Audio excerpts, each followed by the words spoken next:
benevolent you offered to Maharaj.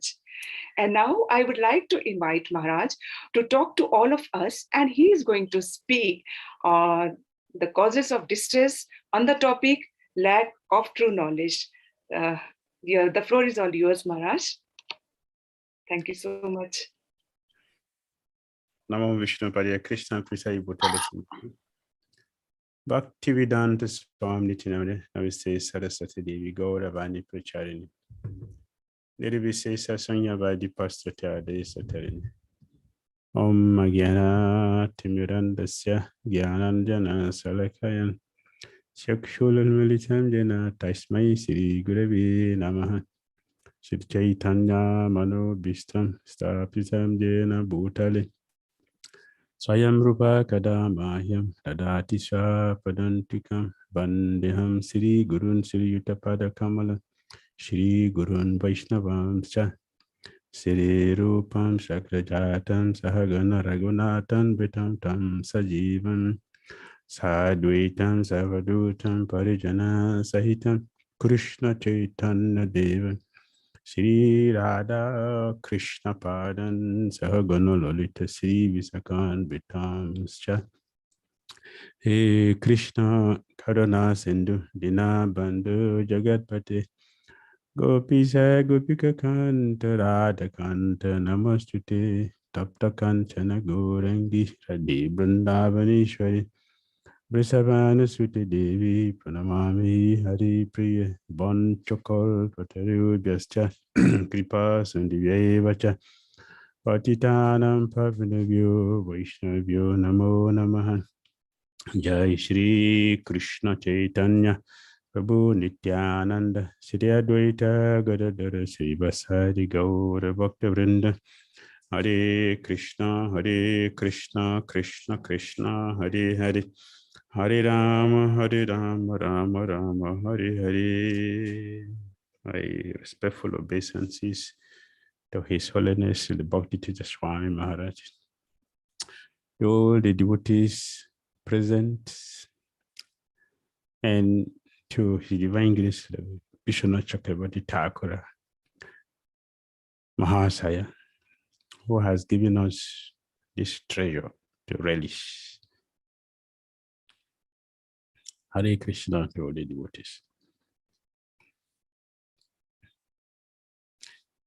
Madhurya Kadambini. So we are looking at two sides of it.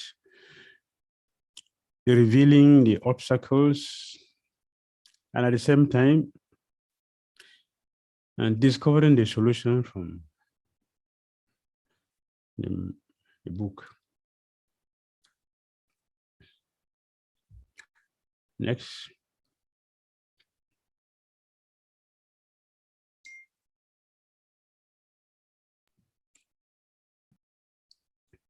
So what is Madhurya Kadambini? Srila Visvanatha Cakravarti has not only given us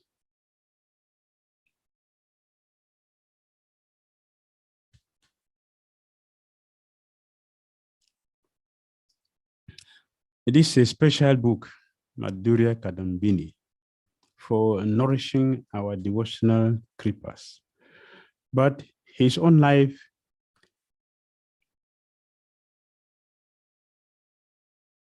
is a special gift to the world. Such great souls come into this world on a special mission. They have some of the qualities of Krishna, for they expose the miscreants and they protect, guide, and enlighten the devotees. Visvanatha Cakravarti Thakura is one of those rare souls who, out of his own sweet will, decided to come to this material world to come and help us. And as we've seen from all other previous acharyas, even to the present, they have a particular mood which they maintain throughout their entire life. Their main concern is how to help us. Therefore, as the Prabhupada said, they devise so many ways to present the Krishna consciousness in such a way that no one can escape it, except those of us who are completely unfortunate. So Visvanatha Cakravarti Thakura, he gave us so many books. He led his own personal life in such a way that it is not only in the book that he teaches, his own personal life is also a teaching. And in this way, he nourishes or presents nourishment for all fortunate living entities. How do you do that? They reveal obstacles and give us glimpses of the ultimate goal.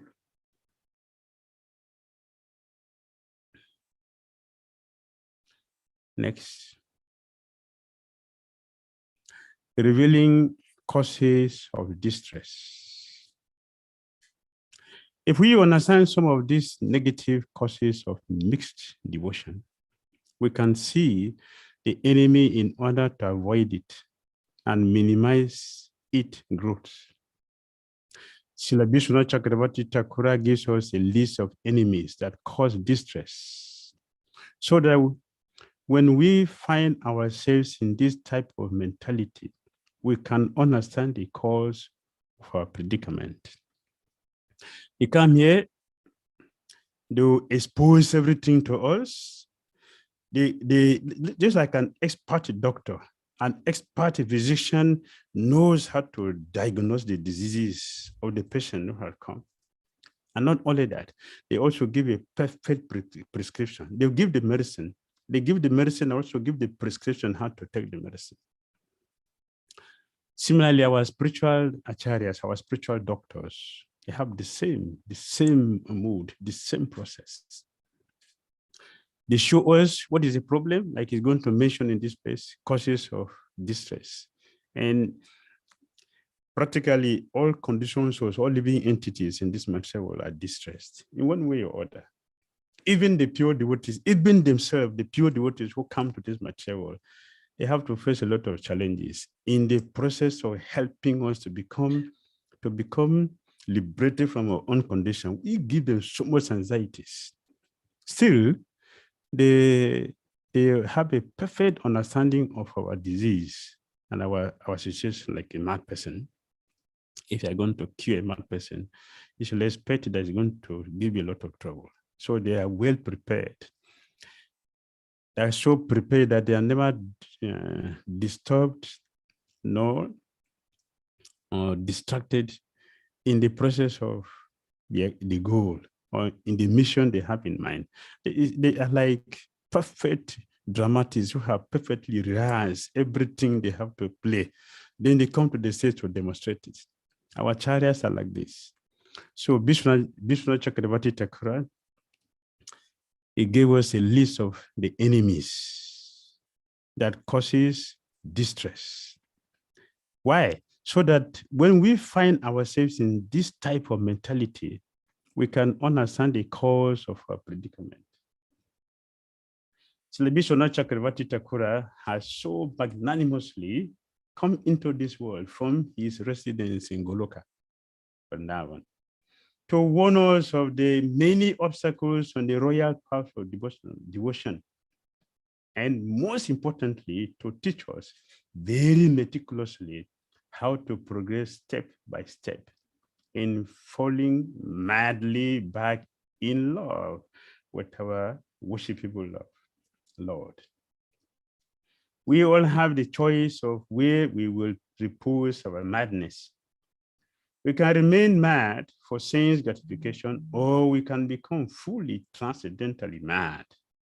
Beloved, let us invite the Kadambini to shower Madhurya on our external and internal environment, extinguishing the blazing forest fire of material attractions and attachment once and for all. This is their mission, and they're well prepared.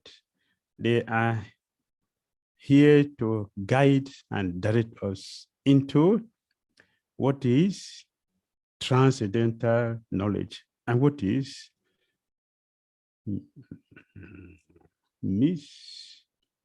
misunderstanding or what is not knowledge, but so-called knowledge. All right.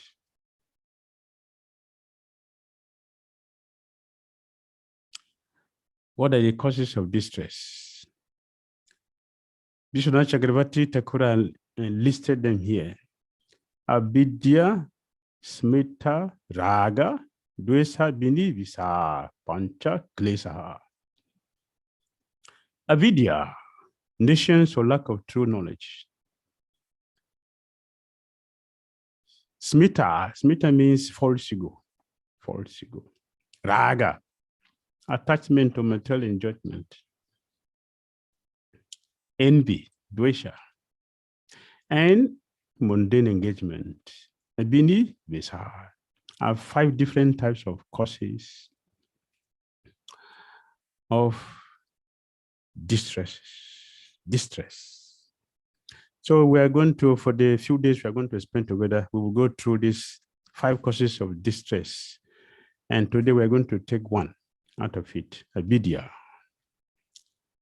lacking true knowledge. Ignorance is a lack of true knowledge, which is the first cause of our distress. Avidya. Let us try to have a clear understanding about what is avidya. Avidya. Nations or ignorance is the root of all sin. And sinful action is the cause of all distress. Srila Rupa Goswami explained all this in detail in his book, The Nectar of Devotion. That everyone suffers in this material world due to ignorance. Ignorance.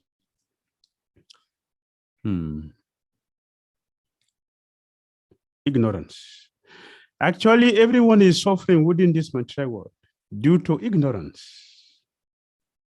Every day we see that a person without knowledge commits some criminal act and is later arrested and punished, despite the fact that he actually may not have been conscious of his sinful activity.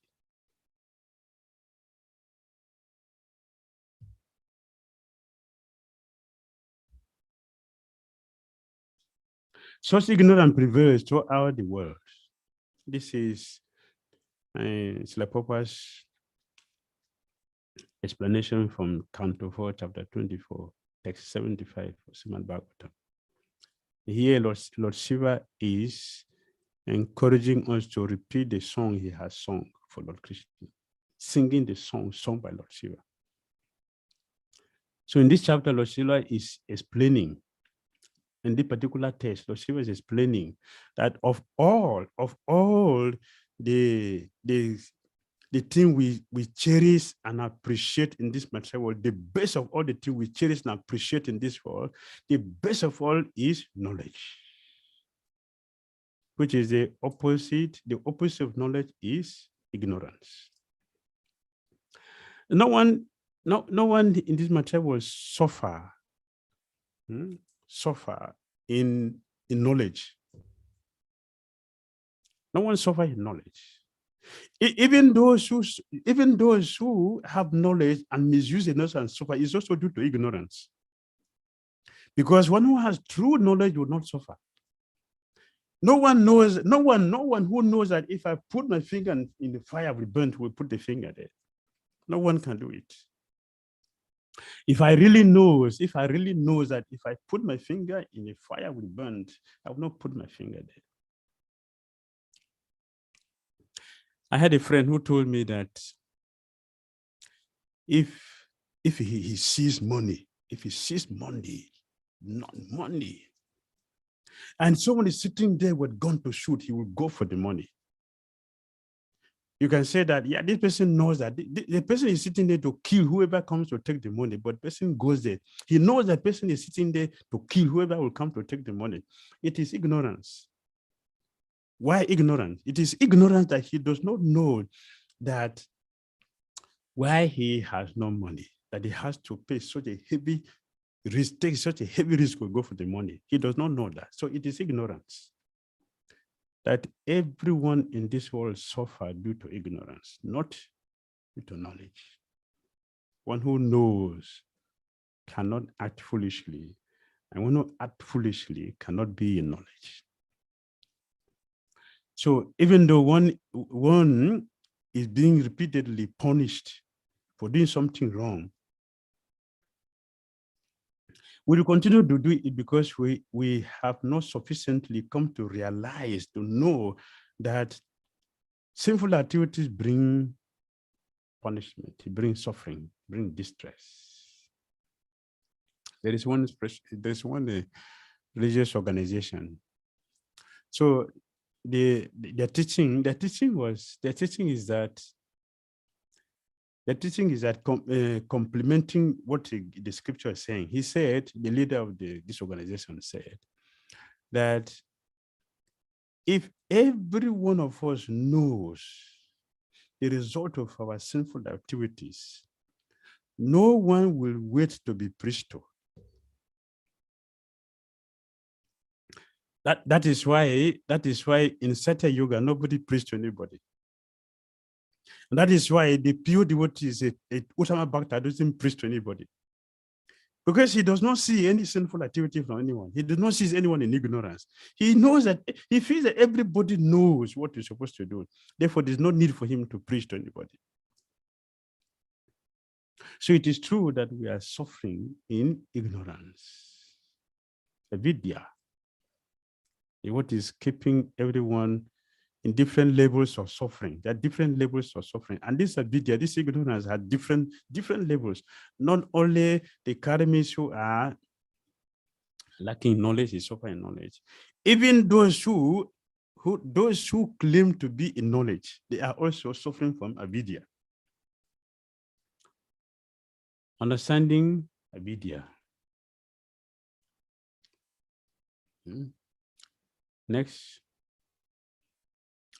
Understanding avidya. Andam tama pravishanti je vidyam pasate tato buya ivate tamo yau vidyayam rataha. Those who engage in the culture of nascent activities, ignorant activities, shall enter into the darkest region of ignorance. That is understandable. That is very clear. Okay, those who are sinful will suffer. But we have also seen that those who are pious also suffer in this material world. What causes that? Sisupane said, what still are those engaged in culture of so-called knowledge? Those who are engaged in so-called knowledge. That means that it is not knowledge, it is ignorance. But it is polished as if it is knowledge. And many people are following this polished so-called knowledge. And Upanishad said here, they are worse than those who are simply ignorant. How is that? Next. How is that? The Supreme Lord is a proprietor of everything, and that forgetfulness of this fact is ignorance. The more a man forgets this fact of life, the more he is in darkness. In view of this, a godless civilization directed towards a so-called advancement of education is more dangerous than a civilization in which the masses of people are less educated.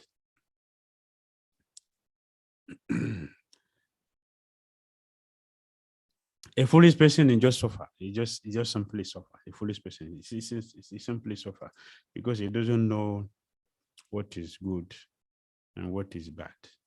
And for such a person,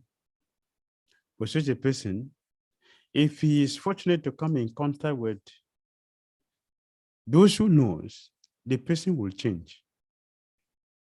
But those who are cultivating a culture in so-called knowledge, so-called educationists, they believe that they knows everything and they are the leaders, and they don't have anything else to know from anybody.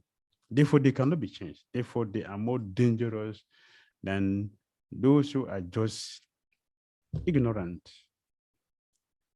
Ignorant. Can you imagine? Can you imagine a person who does not know how to drive? You don't know how to drive. You have no experience of driving. Can you imagine? What will happen when he take the key and enter inside the car? Can you imagine can you imagine his situation? He's in danger. So ignorance is very dangerous. Very, very dangerous. Imagine a person who does not know how to drive, entering into a steering. A person who does not know how to swim, jump into a big river. We know what is the situation. The person will simply suffer. So ignorance is keeping us in this material world bound to the reactions of our sinful activities. Therefore, and Srila Visvanatha Cakravarti Thakura, so kind, he's so kind that he's giving us the knowledge about what is happening, and also giving the solution how to get out of it. So we are looking about the causes of our distress and the knowledge which will help us to get out of avidya. Next. What is the process of getting free from the distress due to avidya? Freedom from distress due to avidya. The opposite of proper knowledge and understanding casts out our distress. When we have proper knowledge, automatically distress will be destroyed. So the medicine, the solution, or the means by which ignorance will be destroyed is knowledge. Therefore, it is said from the verses we quoted before from Lord Shiva, he mentioned of all the desirable things which we struggle to achieve in this world, or the best gift you can have in this material world, the gift of true knowledge is the best. In this material world, there are different types of achievement, but of all of them, the achievement of knowledge is considered to be the highest, because one can cross the ocean of nations only on the boat of knowledge. Otherwise, the ocean is impassable. No matter how expert a swimmer a person may be, no one can swim across the ocean. Similarly, no matter how experienced and expert we may be in this material world, we cannot become free from distress. We cannot become free from anxiety of material existence. We cannot become free from the shackles of material energy without having the true knowledge. Without having knowledge, of having a true knowledge, which is the opposite of ignorance, avidya. So Lord Shiva explained this thing in detail, complementing or supporting what Visvanatha Cakravarti Thakura or Visvanatha Cakravarti is complementing what Lord Shiva said. And all our acharyas, they have the same mission because they have the same goal and they know the same disease. All of us have this material world. So they devise many ways to show us the way. So here Lord Shiva is speaking, Visvanatha Cakravarti is speaking, Srila Prabhupada is adding, Rupa Goswami is speaking. All other acharyas agree with everything because they are one. Next.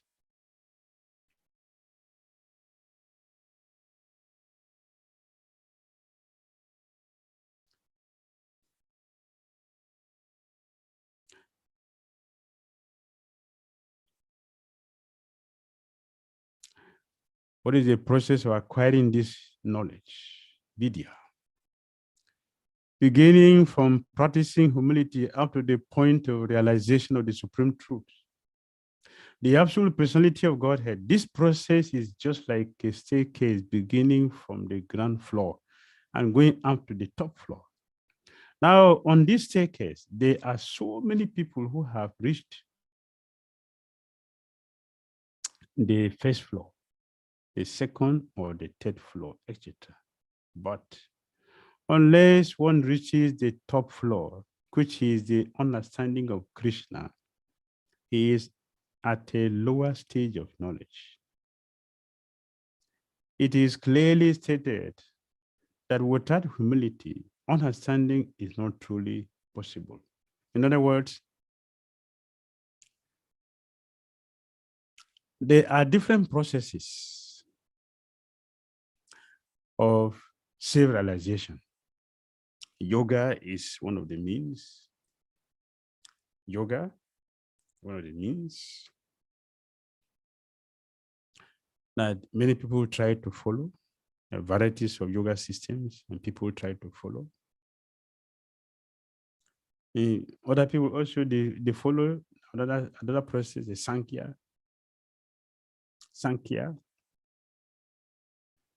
metaphysics. And there are other processes that people follow in this world. They are all different steps. But Srila Prabhupada is saying the purport here, until one gets to the point of understanding Krishna, we are still on the lower stage of knowledge. In other words, complete knowledge or absolute knowledge or divine knowledge or the real true knowledge which will completely take us out of ignorance is the understanding that Krishna is the supreme proprietor of everything. He is the supreme proprietor. He owned and controlled everything in this world. Until one comes to this principle of understanding that Krishna is what? The supreme owner. He is the supreme proprietor and the supreme enjoyer of everything. We are still on the lower stage of knowledge. Our knowledge is not complete yet. One is considered to be knowledgeable.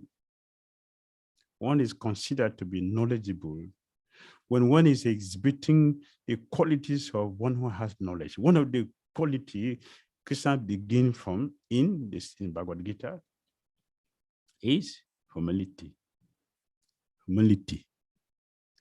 One who has knowledge will naturally be humble.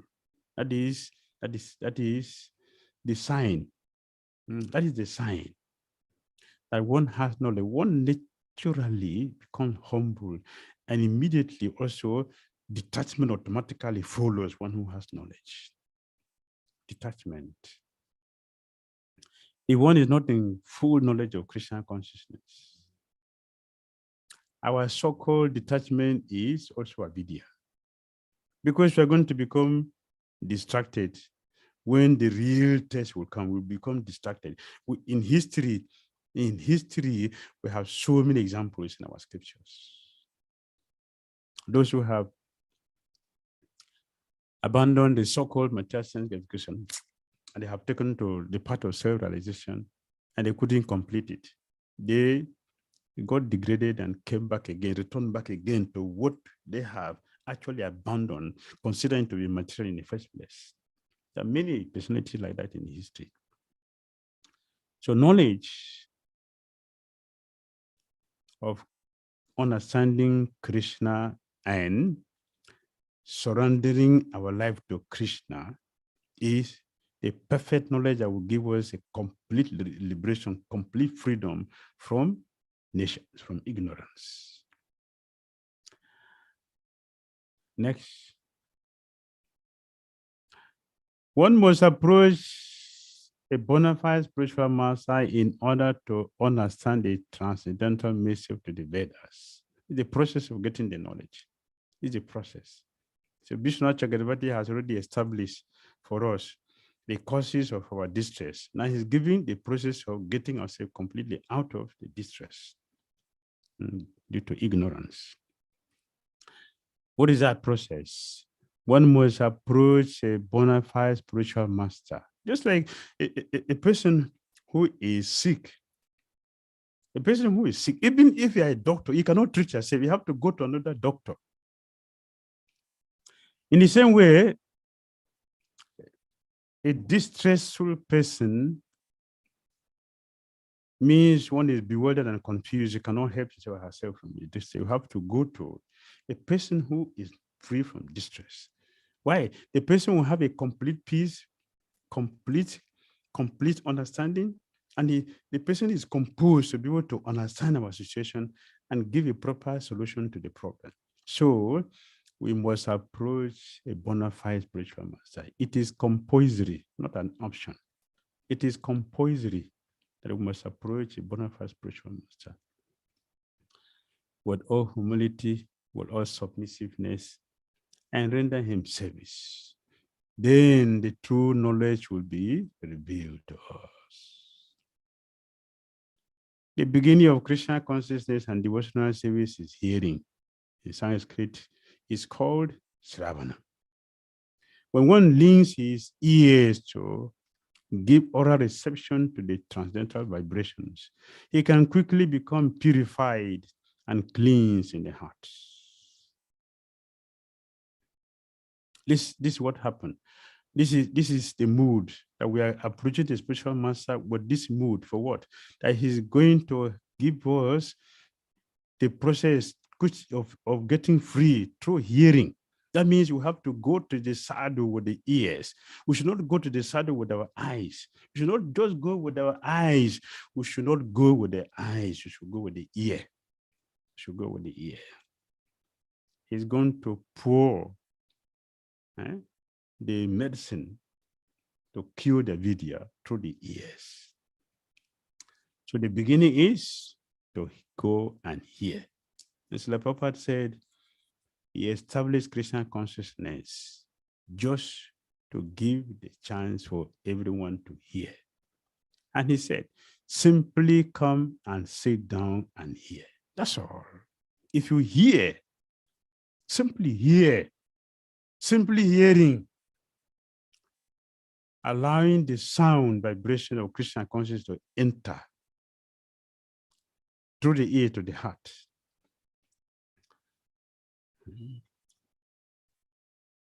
When we quickly become purified and the heart becomes cleansed from all the contaminations of avidya. Next, how to do Sravana. Gyanam cha nirastam me gyana vigyana nishtaya babata darshitam chemam param bhagavata padam. Like Parishad Maharaj. Hearing has qualification, has qualities. To hear this qualification. What's the qualification of Parishad Maharaj to hear from Sukadeva Goswami? What's the qualification? The qualification that one should go with the ear, and we should have the faith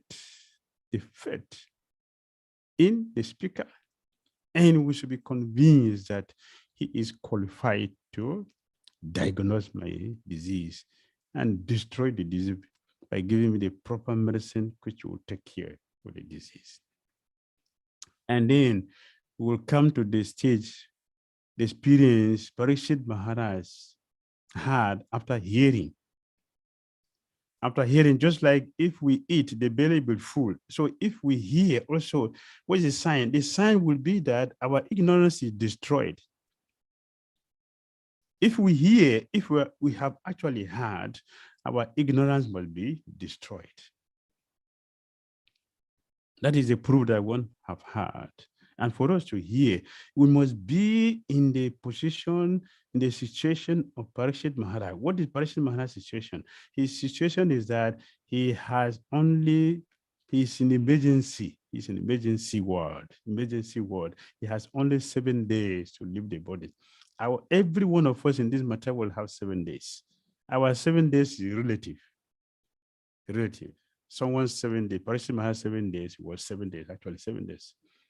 Our 7 days may be 50 years more, it may be 100 years more, it may be 10 years more, it may be whatever, it may be whatever. But every one of us here have 7 days to leave the body. Therefore, we must have the same intensity and anxiety to hear, the inquisitiveness to hear, the eagerness to hear from the self-realized soul. Then a miracle will happen. Parishit Maharaj revealed his experience after hearing. You have revealed to me that which is most auspicious, the supreme personal future of the Lord. In other words, Parishit Maharaj is saying, you have planted Lord Krishna in my heart. What is the proof? I am now fixed in knowledge and self-realization, and my ignorance has been eradicated. You have planted Lord Krishna in my heart. Therefore, my fear is gone. My ignorance is gone. Now I am ready for whatever will take place. Whatever may be my situation, it had nothing to do with me any longer, because now you have prepared me for what I have to do. In the same way, Arjuna had the same experience, and he also expressed his feelings after hearing from Lord Krishna.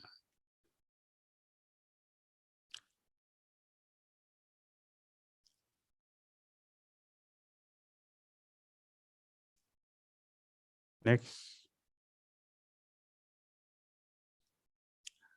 how to do Shravana.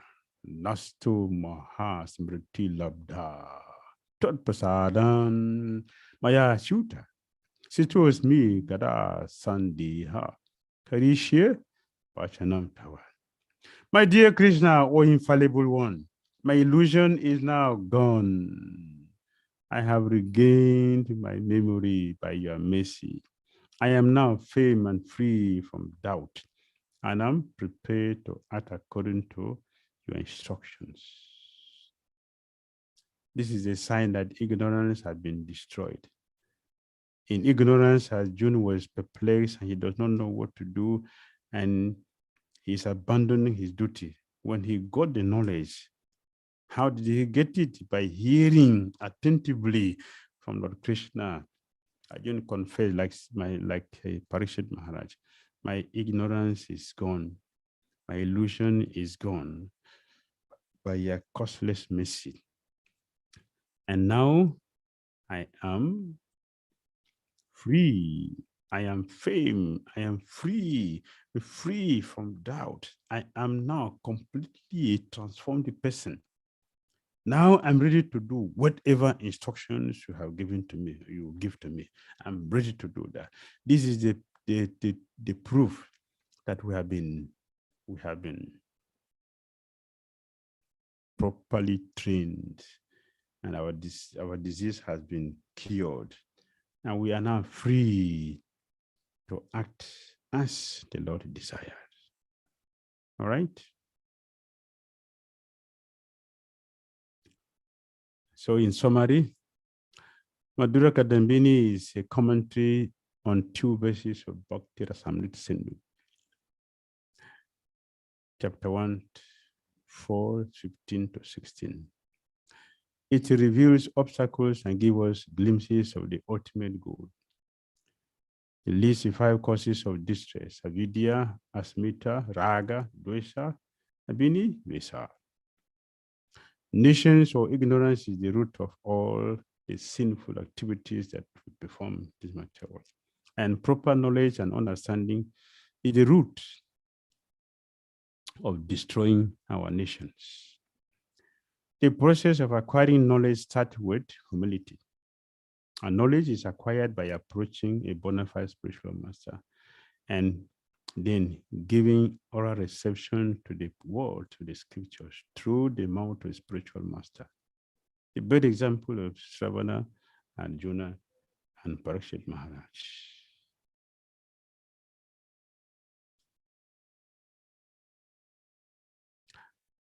Thank you very much. Hare Krishna.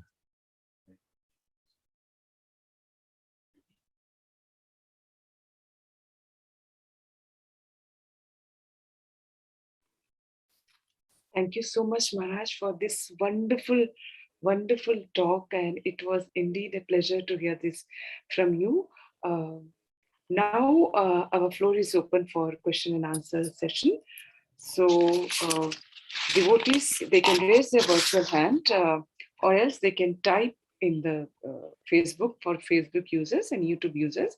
If you have any questions, you can please type in or raise your virtual hands. We are going to take all the questions.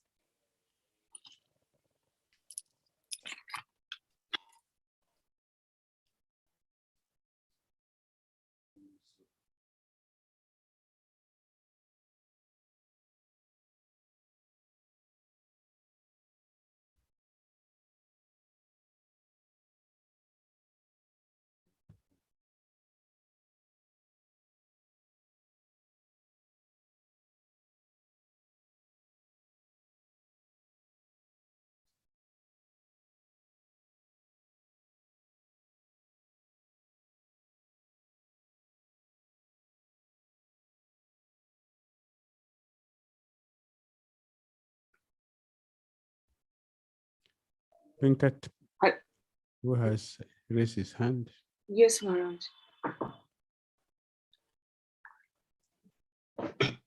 Hare Krishna Maharaj, can you hear me? Yes, Prabhu.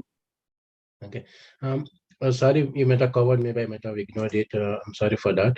So regarding the point, we not knowing Krishna is the proprietor of everything is a mode of ignorance. At least for now to me, I know that I'm convinced and I know that Krishna is the proprietor of everything. But in practicality, how can I implement in everyday to life? It's still I'm struggling. Sometimes I'm still thinking it's mine. I'm doing this, and then sometimes I feel, oh, it's Krishna is giving. Krishna is a proprietor for everything. I'm not able to put for every activity I do in my life. So how can I implement that? The fact that we still theoretically understand Krishna is the proprietor, but in action, in actuality, we don't do that. That is a vidya. It means we have not known yet that Krishna is the supreme proprietor. Theoretically, we have had that. So it's within a vidya. Because the person who actually knows, when one really knows, we're talking about lacking true knowledge. There is knowledge, but the true knowledge is different. The true knowledge is realization. So-called knowledge is not knowledge. It is still a vidya. Why? If you look at our scriptures, those who are considered speculators, they are not the karmis. Those whom we consider the speculators are the gyanis. So why gyanis are the speculators, not the karmis, the foolish people? Because they don't have knowledge, they are still expanding ignorance. Expansion of ignorance does not mean knowledge. So when we theoretically understand, okay, I've heard Krishna is the proprietor, it is still a vidya. It's not vidya, it is still a vidya. It is still ignorance. So the Prabhupada said, if you said, I'm not this body, and then what? And then if you're not the body, and then if you are not the body, then I should act as a spirit soul. Then we are personal. That is real knowledge. We should act like that. I'm not this body means we should act as a spirit soul. Then it is vidya. So how do we get out of that? Now we should start to practice acting that yes, Krishna is a proprietor of everything. And Prabhupada has given us a practical way to do it. We are doing it imperceptibly, avidya. We are doing it imperceptibly. We are doing it unconsciously. We are doing it. But now we have to do it consciously. And that is the process to take us out of the process completely. For example, Prabhupada taught us to get out of this, to really understand that, yes, Krishna is a proprietor of everything. What is the practical way to start doing that? A practical way to start doing that is when when we cook our food, what do? Apart from the fact, the knowledge that yes, I don't want to eat sin, so I'm offering it to Krishna. It's the beginning. It's the beginning that how to offer my food first to Krishna, recognizing Krishna's position and somebody is there. That's the beginning. That I have to offer prayer to somebody, recognizing that yes, somebody is there, the supreme person is there, who is they control everything, including me, that I have to depend on him, I have to pray to him, I have to beg him. So it's the beginning. But we are doing this unconsciously, which is also a vidya. But now we should do it with the full consciousness. Oh, okay, what I'm doing is what is going to take me out of this avidya. Now I should do it consciously that truly Krishna is the supreme. So I should offer everything to him first. So he will, because he is free from sin, so we take all the sinful activities from there and I'm free. Second, okay, I have worked seriously, and the result of my work is that I have gotten a salary or I have made a big money from my business. So understanding that Krishna is the supreme proprietor, what do? We use that in Christian service. This is the beginning, how we can purify our existence, purify our activities, and purify our consciousness, and start to realize that actually Krishna is the supreme proprietor and he owns everything. He's the supreme enjoyer. Therefore, I shall offer him everything, and then I take the remnant. This is the practical way to do it. That we should start doing this thing consciously. Every day, we should do this consciously. We should pray to him consciously. And my supreme Lord, so I have to recognize you by offering you my obeisances, by offering my prayers to you, by begging you for everything I have to do, taking your permission, taking your blessing before I do anything I have to do, because I recognize as the supreme position that you own everything, you control everything, and you direct everything. I cannot take a step. I cannot say a word. I cannot even see anything, only if you give the permission. This is how we will demonstrate our knowledge that yes, Krishna is the supreme proprietor, and gradually it will become a reality that now we are doing this spontaneously, not just because the scripture said, or not because our chariots say. It will become our personal experience. This is the beginning. All right.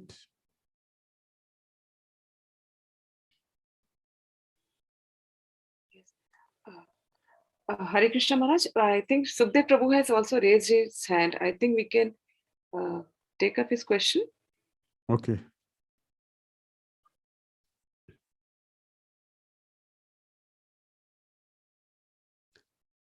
Yeah, muted.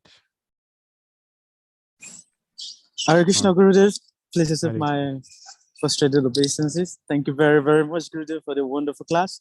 I am extremely delighted. Gurudev, in the context of the class, you said that when we go to meet a sadhu, we should not go to meet a sadhu with just our eyes. We should go to meet a sadhu with our ears, to truly hear from the sadhu and, dive into the ocean, because the sadhu knows he's going to pour into our ears. Now, how do we balance this point whereby sometimes when we go to hear, whatever it is we are hearing, we tend to reason it with our own limited understanding or with our own limited knowledge. And also it is said that whatever we hear, we should filter it. We should filter whatever it is we hear. We should take the essence and leave the chaff. But now, if we are to go to meet a sadhu to hear from a sadhu, we are supposed to accept everything that the sadhu is saying.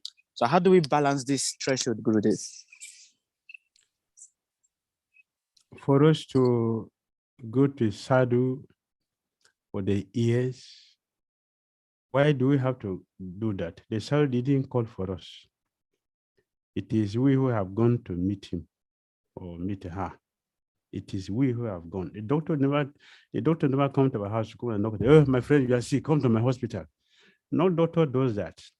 It is a patient who will take his own self, his own body to the hospital to go and meet the doctor. So if it's not a vidya, we should accept what the person have told us completely. But because of a vidya, then we are going to, okay, he gave me this medicine, will it work for me? Will it work? It is our own foolishness. That is a vidya. It's our foolishness. Why did you go there if you don't have faith? If you're not convinced about the potency of the doctor or the purity of the sadhu we have gone to meet? He didn't call for us. We have gone there. So we should use our intelligence to accept what he has given to us and process it like that.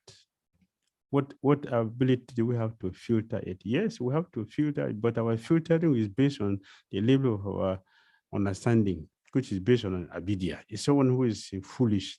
What are we going to understand from what the sadhu will say?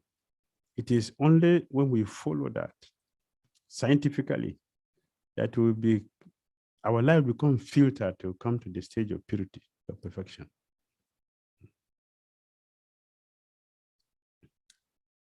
All right, thank you. Thank you so much, Maharaj. We have a few more questions. We have our next question is from Paramgati Prabhuji. He's asking, we hear and like to hear, but still don't have that intense desire to hear. Like you mentioned, Parikshit Maharaj has. What can be done to improve our situation? We should continue to push ourselves to hear. We should continue. We should not say, well, I'm very tired. I'm very tired. No, well, I'm hearing, but I'm not practicing it. Well, we should continue to push ourselves to hear. If we continue to push ourselves to hear, one day we will hear, because it's a sacrifice we are making. Just to go and hear is a sacrifice. And as we mentioned before, Srila Prabhupada said, this moment is meant for hearing. So we should make a endeavor to hear. Just by making that sacrifice to continue to hearing, one day we will hear. And that day we will hear, we will start acting upon it. And that is the solution to our problems, when we actually hear. So we should keep practicing to hear. And then one day we'll hear. If we don't practice, we're not going to hear. We must practice to hear, then we can hear.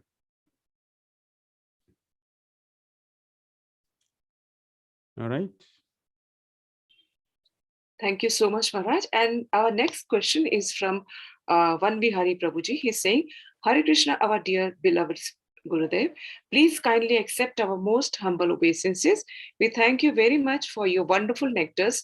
Please kindly enlighten us how we can measure at what stage we are in the 9 stages of devotional service. We thank you very much, Srila Gurudev. Hare Krishna. Where we are in our Christian consciousness is not difficult to understand. Just like if we take a mirror before our face, we'll see whether there are pimples on my face. We'll see if there are rashes on our face. We will see whatever is happening on our face, we'll see. Or like if you take a book, if you're literate, if you take a book, you will see what is inside, so you can read it. Similarly, if we are sincere in our Christian consciousness, by looking at our scriptures, we will know exactly the stage where we are. A good example. We will know if we are making advancement in Christian consciousness by how much interest do I have to hear? How much interest I have in hearing about Krishna? How much eagerness I have in doing my sadhana by chanting?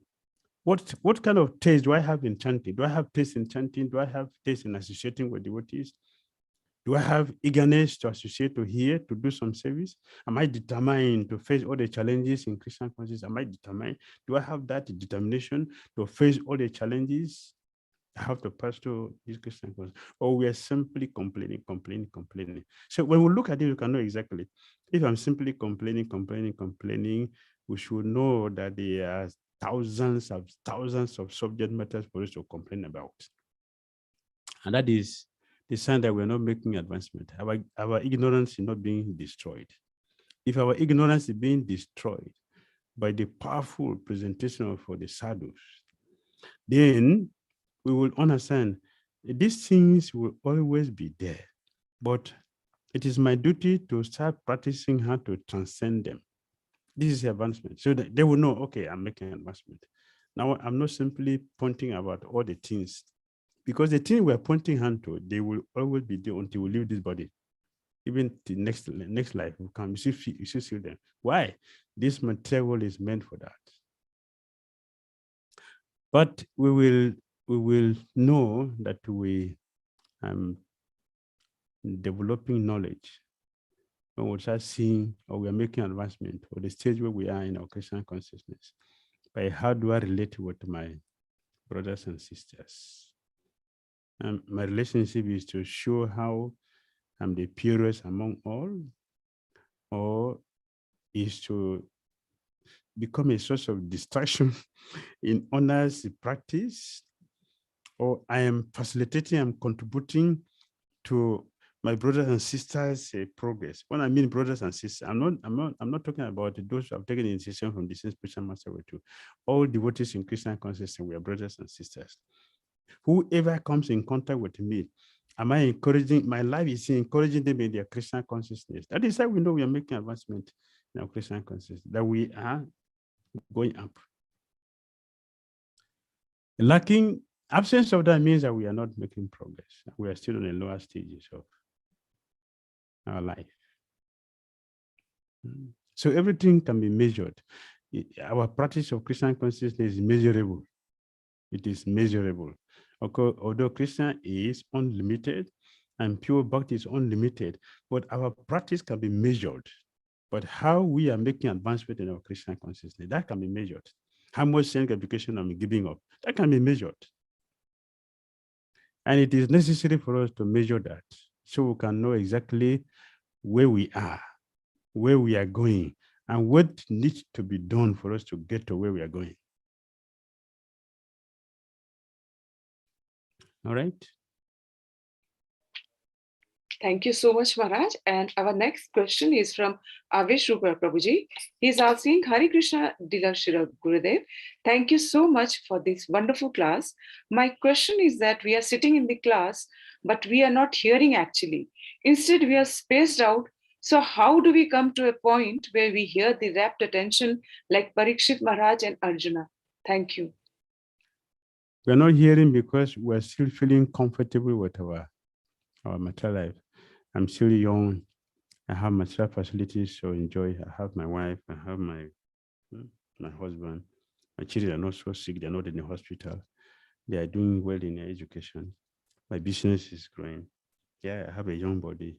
I'm a good devotee. I can sing nice kirtan in the temple. And I give good class. In my Bhakti side still, I get 100. I get 100 marks. And I have my certificate. And I'm going to go for GBC college very soon. Now I'll become a GDO, and very soon I'll become a guru, and I'll have many disciples, and everything is nice with me. I have big positions now. Every country I want to go, everybody knows me. When I give class, there were 1 million people in my class. So yeah, this is Krishna consciousness. By this, you will never make it in our Krishna consciousness. We will not make it. We will sit in the class. Instead of us to hear, our mind will be teaching us. We don't hear the lecture because the man is giving the class to us. And what is the lecture the man is giving? The false ego the man is giving. We're going to teach. What is the distress? It's false ego. So we will not hear the class when we are having all these distresses or distressful situation in our life. We don't hear. Our body is there, we're not here. Therefore, if we want to hear, then I should take our body to the class. We should also keep ourselves there in the class. How do we do that? We should be very eager to hear. How will we be eager to hear when we are not feeling comfortable in this material world? Arjuna was not feeling comfortable. He was going to fight with Bhisma Dev. He cannot do that. Dronacharya, he cannot do that. She was really disturbed. How would I fight it? And there's no way he's going to move forward, except they have to deal with these two people. He can move forward. So it's really a cause for distress. And when he got a solution, he gave 100% attention to the teachings. The same with Parikshit Maharaj. He's going to die in 7 days. And he's looking for a solution everywhere. When Sukadeva Goswami came and kicked out all the unnecessary things, all the varieties of avidyas, Sukadeva Goswami kicked all of them out and brought light for him. And he said, down, let me give you the solution. Parikshit Maharaj sat down with him and he gave him all attention. He gave him complete attention. He didn't sleep, he didn't eat. He was not that. It's not that he was fasting. He was drinking nectar that surpasses all the external situations. Therefore, the two examples here, they are very, very serious in their practice. Therefore, we have to follow their footsteps. Don't feel comfortable here, because there's nothing to be comfortable here. All right. Thank you so much, Maharaj. So beautifully you have described this. We have one more question from Facebook by Murari Mohandas Prabhuji. He's saying, Dandavat Maharaj, I have heard that humility is like a trade secret. Could you give an example of true humility? What does it look like?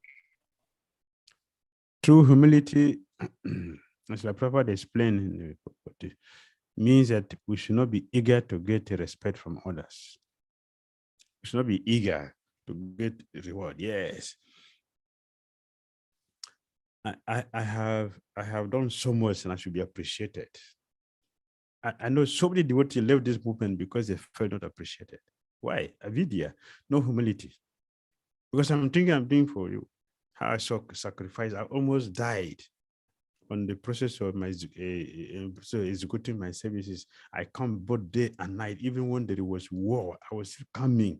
Even when there was serious pandemic situation, I was still going to temple to do my service, taking all kinds of risks, but I was not appreciated. Means ignorance. And we lack humility. So true humility is that we should not be eager to accept prestige or reward or glorifications, honor from others. That is true humility. And Srila Bhakti Thakura said, true humility means we are ready to become unpopular. How is that? Because if you tell the truth, to people, if you say the truth to the people, they will not like you. That is true humility, that I'm not saying it to get any favor from you. Neither am I saying it to implicate you. I'm just saying it to help you. It is humility. It's true humility. We care for the soul. We care for the soul. Therefore, we are ready to pay any price to help the person. It doesn't matter if the person takes it or doesn't take it. We have to do our duty. This is true humility. It's true humility.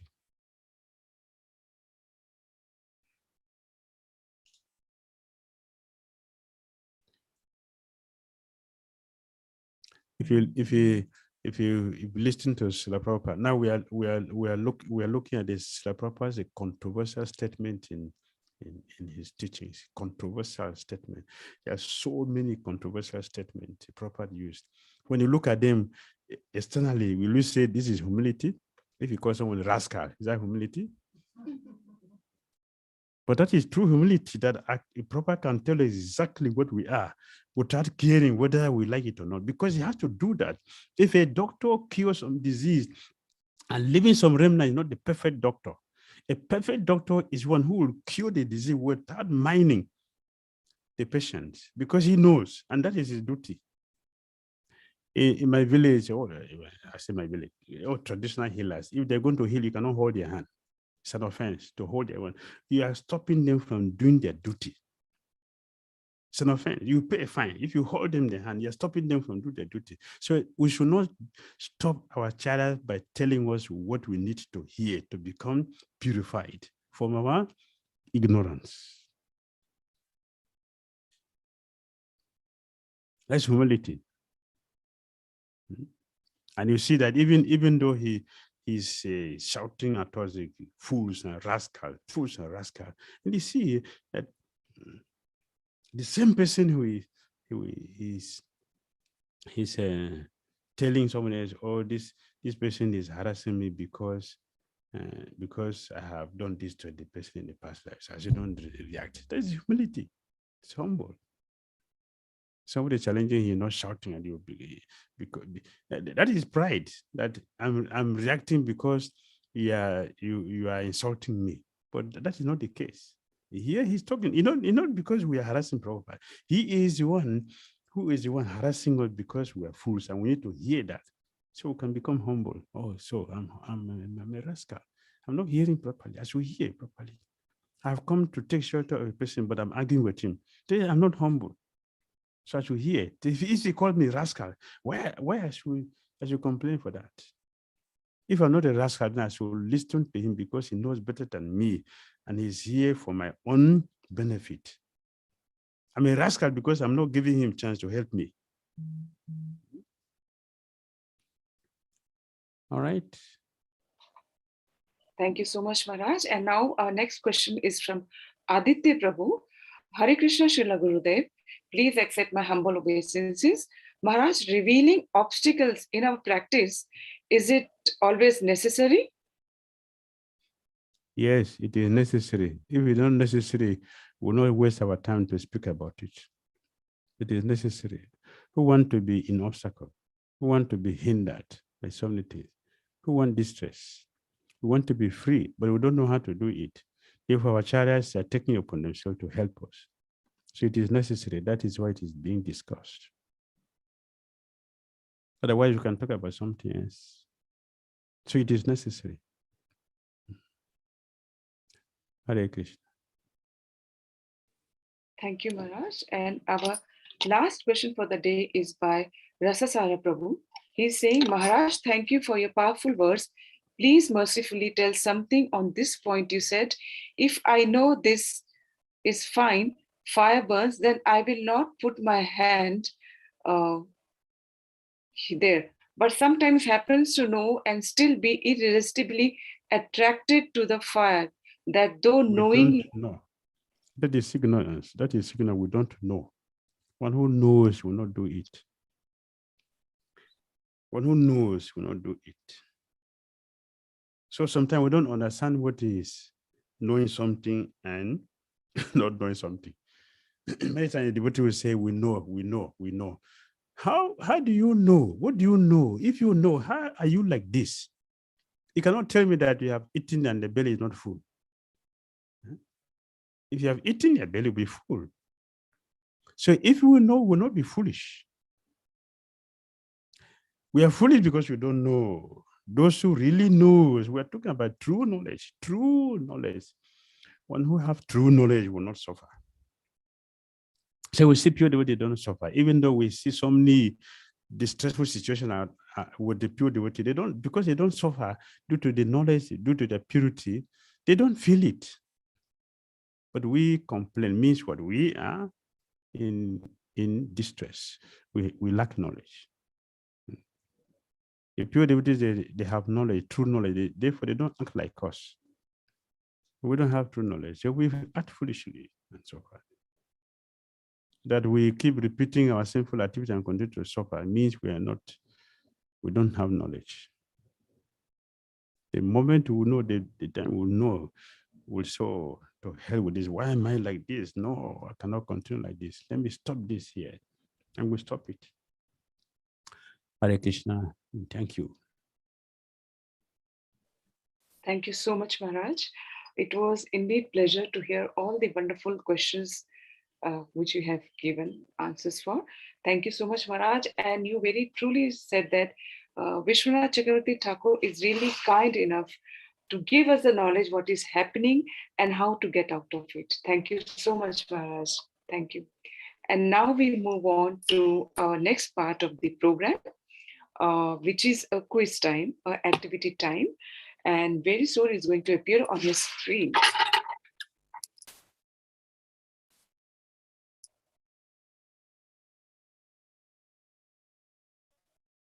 So our first question is, what is the translation of Madhurya Kadambini? Translation of the term Madhurya Kadambini. We have 4 options for that. Our option A is nectar of sweetness. Option B, sweetness of devotion. Option C, cloud bank of nectar. And the last option, cloud bank of devotion. So we just have 10 seconds to give the correct answers. So let's see who is the fastest winner. I mean, who gives the fastest. So here is the poll. So let's see who is going to give the correct answer. And the winners will be announced at the end of the program. So you have to stay connected with us till the end of the session.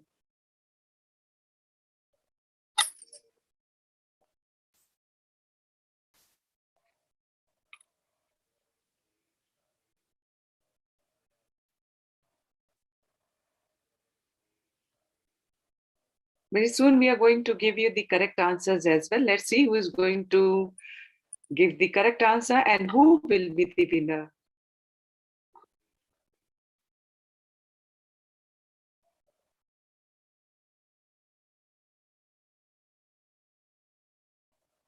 So now let's see, waiting for the correct answer. And any guesses? What is the correct answer?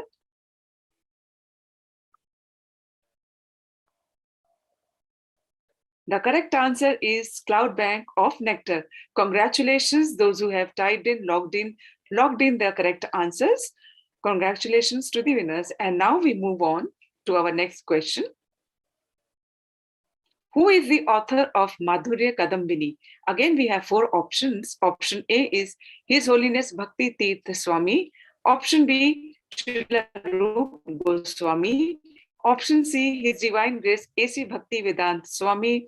And the last option, Srila Visvanatha Cakravarti Thakura. So quickly, all the devotees, again, we have just 10 seconds to give the correct answer. Let's see who is the fastest one, so that we can announce the winner at the end of the session.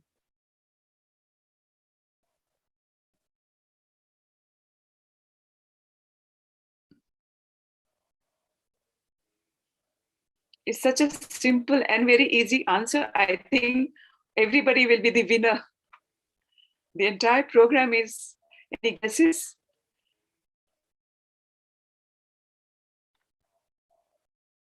I think we have to announce everybody as a winner at the end of the session for this particular question. It's a simple and easy question.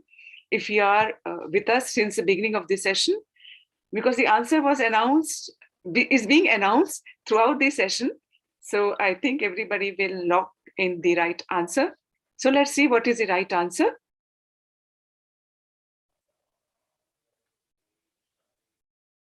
Yes, the right answer is option D, Srila Visvanatha Cakravarti Thakura. Again, congratulations to everyone, those who have logged in the right answer. And now we move on to our next question. How many causes of distress are mentioned in this book? Again, we are going to have 4 options. Option A is 4, option B is 5, option C is 6, and option D is 7. Let's see who is going to give the correct answer. If you want to be the winner, it's such a simple question again.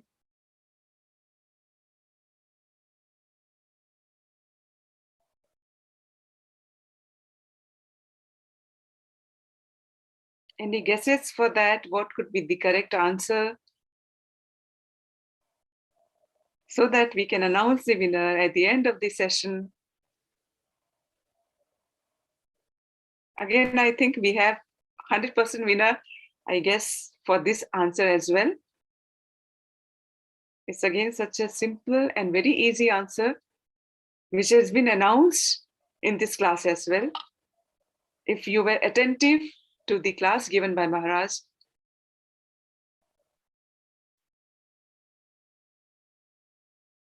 and very soon we are going to reveal the correct answer. Yes, The correct answer is option B, 5. Congratulations to all the winners, those who have given the right answers. And we are going to announce the winners at the end of the session. Thank you so much. Thank you so much. It was indeed a pleasure being with all of you today. It's been an honor to be among such accomplished devotees. Thank you all for your patience and taking time out of your busy personal and professional schedules. A Vaishnav's heart is really thus a storehouse of all good qualities. Thank you so much, Maharaj. Thank you so much, everybody. And now for the second part of the program, I would like to invite His Grace Prema Vilas Prabhu. So please stay connected. We have another interesting programs coming up for the second part of the program. So thank you so much and stay tuned, stay connected for this very interesting session with us today. His Grace Prema Vilas Prabhu, please carry on for the next part of the program. Thank you very much, Sakhi Jivani Mataji. Hare Krishna, dear devotees. I am Prema Vilas Das, and it is my pleasure to be your host for the second part of this session, where we are discussing on Madhurya Kadambini, the reflections on sacred teaching series written by His Holiness Bhakti Swami Maharaj. I hope that you have all been very attentive to the lecture given by His Holiness Bhakti Damodara Swami Maharaj, and that you have many things to take away from this lecture and this discussion and to include in your own sadhana bhakti and your devotional life.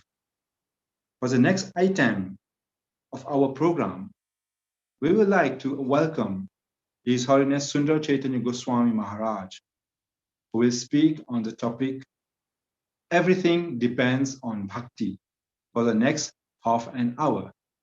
But before we dive in the nectar, let me briefly tell you about Maharaj.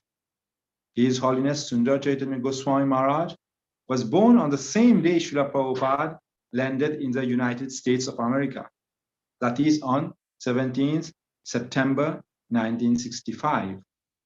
He is originally from Mauritius, where he came in contact with ISKCON and later dedicated his life to the mission. After 38 years being engaged in service, Maharaj accepted the sannyas diksha from His Holiness Lokanath Swami Maharaj. Maharaj is a motivational speaker, leadership trainer, and a renowned youth preacher.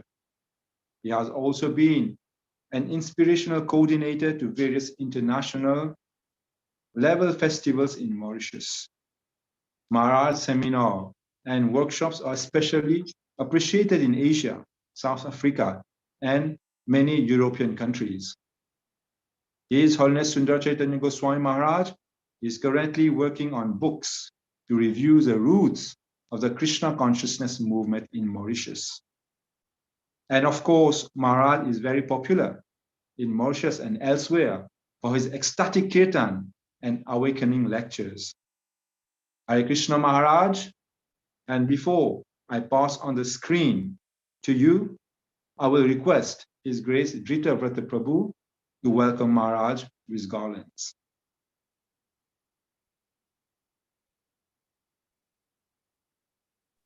Hare Krishna Maharaj, please accept our humble obeisances. Our glories to Shri Guru and Gauranga, our glories to Srila Prabhupada. Please kindly accept the Maha garland from Shri Krishna Balaram. Hare Krishna. Hare Krishna. Thank you very much, Dhira Vrata Prabhu, for welcoming Maharaj with such a beautiful garland. Hare Krishna Maharaj, now the screen is yours.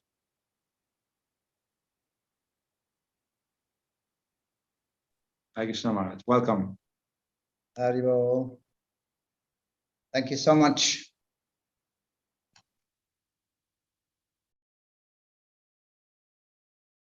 Om Jnana Timirandasya Jnananjana Salakaya Chakshurun Viritam Yena Tasmai Shri Guruve Namah Sri Chaitanya Maro Vishtam Stapitam Yena Bhutale Swayam Rupa Kadamayam Dadati Swapadantikam He Krishna Karuna Sindhu Dinabandhu Jagatpate Gopesa Gopika Kanta Radha Kanta Namaste Tapta Kanchana Gaurangi Radhi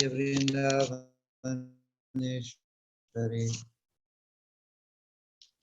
Rishabhanu Sati Pranamami Hari Panchakrivyacha Kipasindhubhyaivacha Paditanam Pavanebhyo Vaishnavena Prabhu Nityananda Syadvaita Gadadhar Shivasadi Gaur Bhaktavinda Hare Krishna Krishna Krishna Hare Hare Hare Rama Rama Rama Hare. Hi Krishna, thank you so much. All devotees, I am Mr. Mataji, for giving me this opportunity to speak today, and also my obeisances to His Holiness Bhakti Dhira Damodara Maharaj and all the other devotees. And this topic today is Bhakti is everything. Bhakti comes from Bhakti. Bhakti is the sadhya, the sadhana, and also the sadhya. Bhakti is the mean and also the goal. The mean is Bhakti, the means to get Bhakti is Bhakti itself. But we require sadhana, little sadhana, to be able to achieve the full Bhakti Krishna Prema. The slight example is given like a child. The mother is training the child, is holding the child by his hand to help the child to walk. But the child, the tendency to walk is already there in the child. Tendency of walking is already there. If that is not there, no matter how one try to train a child to walk, will never walk, because tendency is not there. So this tendency is Bhakti is there already. Prabhupada said it's not something that which is required to be, it's not an imposition on the mind. Bhakti is there, but it's covered. So we just need some practice. I like the example of Dinabandhu Prabhu used to give. Sometime the water pump. The water pump, sometimes there is some vacuum, emptiness. When you pump, there's no water is not coming. So what do? They just put some water on top of it. There's a small hole, one bucket of water, and then they start pumping, water pump, and then water start coming out. Lots of water. So what is required in the beginning? Little water. So sadhana is required. So sadhana and then the sadhya. One achieves the sadhya. So bhakti is a sadhana and bhakti is also the sadhya.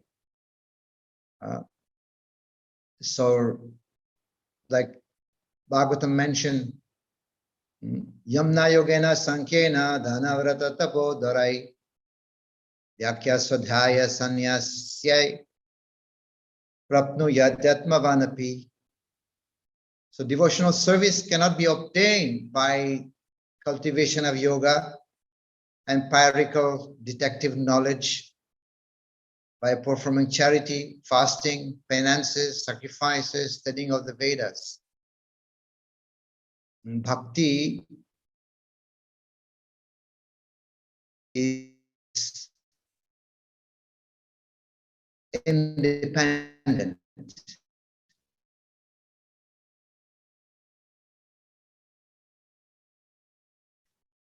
One of the reasons why Bhakti is easiest, because Bhakti does not depend on any other authority. Bhakti is its own fruits. if somebody says, Visvanatha Cakravarti Thakura explained by my pious punya karma, he said this is incorrect because we cannot get bhakti by our punya. And then he said that if somebody else said that we become devotee by the mercy of the Lord, he said that this is not also correct. Because Lord Krishna is partial. Is impartial, yes, Krishna is impartial. Anybody can become devotee. But then he becomes partial. Once you become his devotee, become partial. So we can say the Lord is impartially partial. He's impartial, anybody can become devotee. But he is also partial. Once you become devotee, he takes care of you. So he's impartially partial. But that is not a dushanam. It is not a fault. That is a bhushanam. It's a decoration. And the third person who say that I become devotee by the mercy of another devotee, he said that is correct. Visvanatha Cakravarti Thakura says. He said this is correct because dharma stapana hetu, because the devotees also, they are able to establish dharma. This is the point mentioned. So bhakti, Narad Muni explained that also that bhakti, some may say that bhakti is interdependent on any other authority, interdependent. We have seen, in Bhagavad Gita, Krishna speaks about many types of yogas, karma yoga, astanga yoga, jnana yoga. Why he spoke about all these yoga system? Because these yoga system are meant to be culminated into bhakti yoga. And the other yogas become perfect when bhakti is added. The other yoga process become perfect when bhakti is added to it. Otherwise, they are not completed. For example, Ashtanga Yoga. Ashtanga Yoga, when somebody is doing Ashtanga Yoga meditation, controlling of the mind, and Ashtanga Yoga meditating, reciting Omkar. So if bhakti is not added to it, and then this even Ashtanga Yoga is not complete. Right? It's called Yoga Mishra Bhakti. Yoga Mishra. Yoga Mishra. It's mixed with bhakti. It has to be mixed with bhakti. So even if one is doing Ashtanga Yoga and then meditating on the Supreme Personality of Godhead with devotion, and then he can also enter the spiritual world because Bhakti Yoga has been added. So other processes that depend on bhakti to be completed.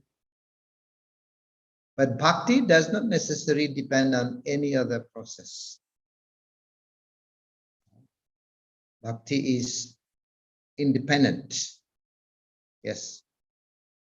Just like the Lord, there is no difference between the energy and the energetic. Visvanatha Cakravarti Thakura explained there is no difference between the energy and the energetic. Similarly, also between Bhakti and Krishna manifests, just like Krishna is self-manifest. Bhakti also is self-manifest. Krishna is self-manifest. Bhakti is also self-manifest.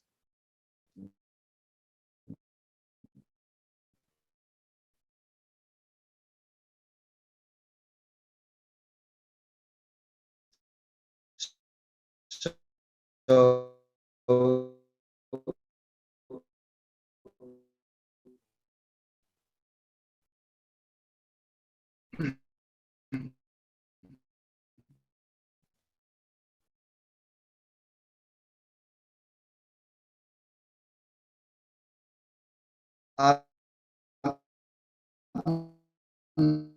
now I'm going to explain it. Some may say that bhakti and knowledge, they are interdependent. Of course, bhakti is not does not depend on any other process. To say there is a kind of harmony between knowledge, jnana, and bhakti. There is harmony.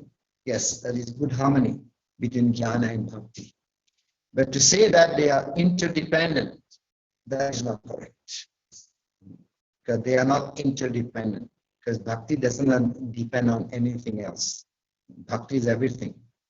Of course, Srila Prabhupada mentioned that.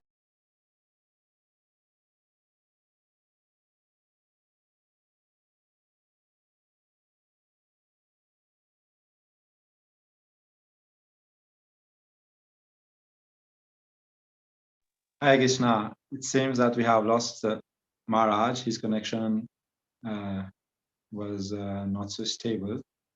So we will wait for a few minutes to see if Maharaj can join again. In the meantime, we will just try to imbibe the nectarian words that Maharaj has been giving to us. How? Hare Krishna, I'm here. Hare Krishna Maharaj, welcome back. Sorry.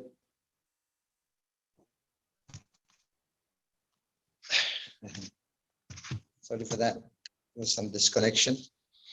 Can you hear me? Right? Yes, Maharaj. Please go on.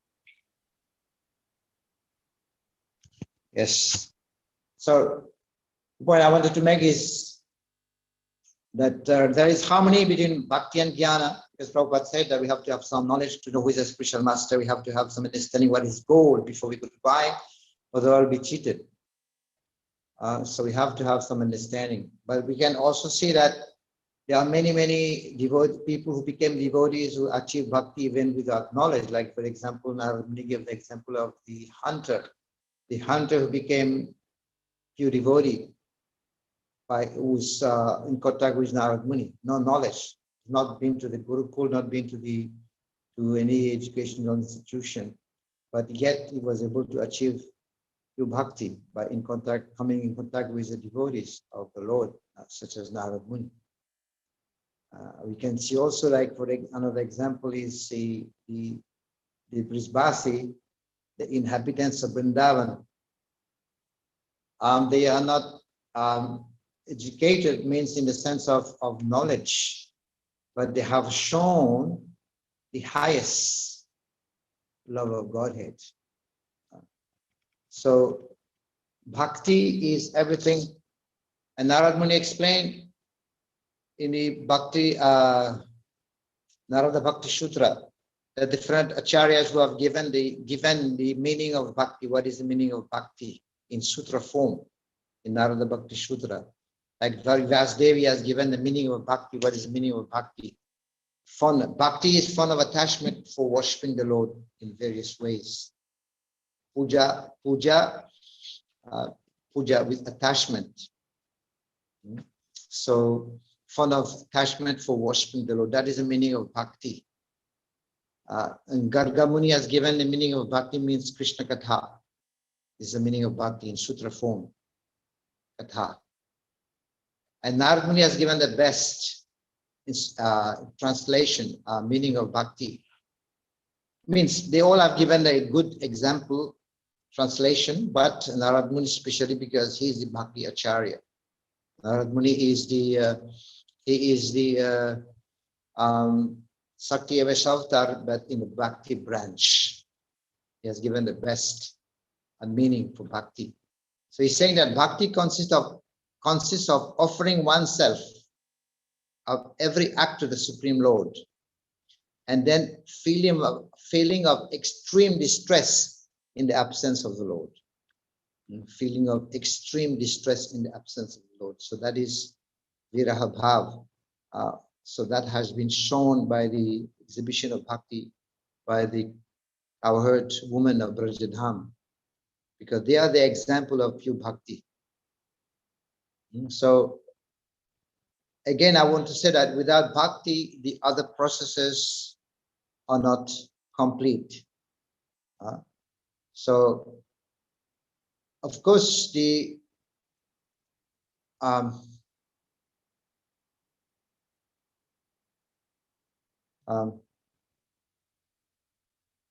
Yes, definitely knowledge is certainly an important component.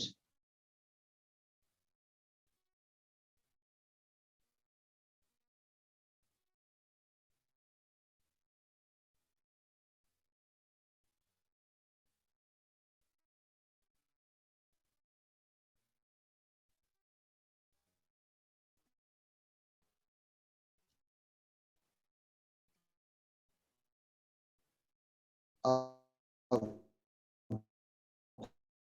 bhakti. It is definitely is an important component of bhakti. But it doesn't necessarily mean that bhakti depends on knowledge. And bhakti is everything, and all the other results, that is obtained by other processes can also be obtained by bhakti. So here is the yat karma yat tapasa jnana vedagastha yat yogina dhana dharmena sriyodhina.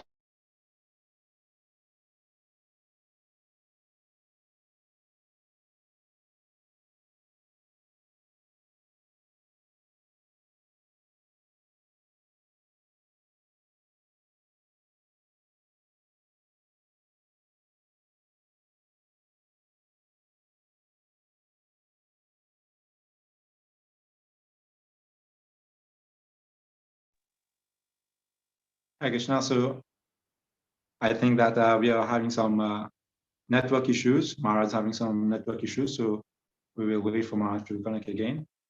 But we can meditate in the meantime about how Maharaj was explaining that bhakti is a means and the goal also. And Maharaj has been giving the description of pure bhakti and how without it, all the other processes are incomplete. Maharaj also has explained how bhakti is independent. And in fact, all the other processes depend on bhakti. So we will give Maharaj a few seconds. And I think he is joining us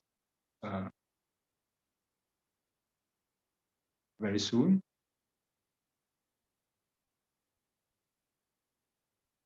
Okay, Maharaj is here.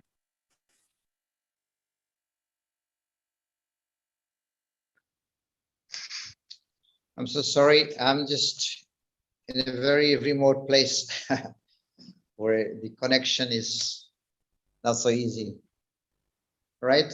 So I was saying that everything that can be achieved by fruitive activities, penance, knowledge, detachment,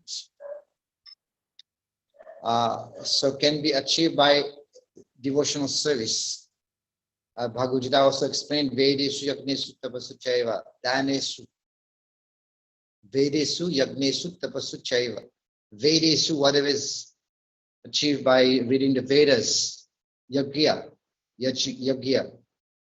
sacrifices, Tapasya, by Dan, whatever result is achieved by all these different processes can also be achieved by performing bhakti. We can see that even Srila Prabhupada, the result of fruitive activities means to get wealth. Prabhupada is the richest person in the whole world.